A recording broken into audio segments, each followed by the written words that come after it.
আমার চেহারা নাই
জুলাই আন্দোলনের একজন অকুতোভয় সৈনিক, ইনকিলাব মঞ্চের প্রধান মুখপাত্র জনাব শরীফ ওসমান হাদি।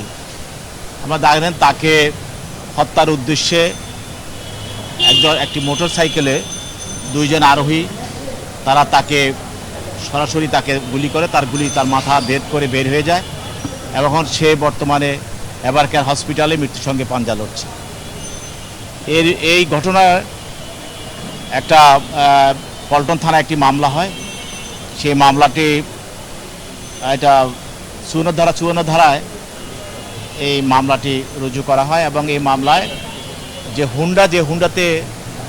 হুন্ডাতে যে আরোহীরা হুন্ডাতে অবস্থান করে তাকে গুলি করা হয়, ওই হুন্ডাটি আমাদের তদন্তকারী কর্মকর্তারা আমাদের পুলিশ বাহিনী সেটা শনাক্ত করেছে এবং শনাক্ত করে প্রাথমিক তদন্তে এই হুন্ডার যে মালিক, যে হুন্ডাটা ক্রয় করেছিল, যার নামে যিনি হুন্ডার মালিক, তাকে শনাক্ত করে। তার নাম হলো মোহাম্মদ আব্দুল হান্নান। তাকে গ্রেপ্তার করা হয়। গ্রেপ্তার করে 54 ধারায় আজকে তাকে বিজ্ঞ আদালতে তদন্তকারী কর্মকর্তা উপস্থাপন করে তাকে জিজ্ঞাসাবাদের জন্য 7 দিনের রিমান্ড প্রার্থনা করে।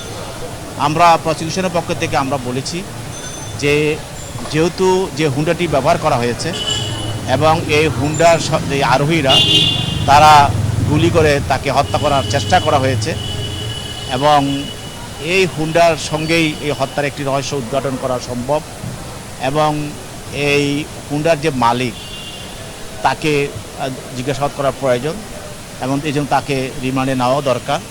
সেই জন্য তদন্তকারী কর্মকর্তার প্রার্থনার মধ্যে তাকে রিমান্ডে দেওয়া হোক এবং বিজ্ঞ আদালত বক্তব্য শোনার পর সেও আদালতে বক্তব্য রেখেছে এবং সে স্বীকার করেছে হুন্ডাটা তার এবং সে হুন্ডাটা ক্রয় করেছে এবং সে নিজের হুন্ডা, সেই হিসাবে সে আদালতে বক্তব্য রেখেছে।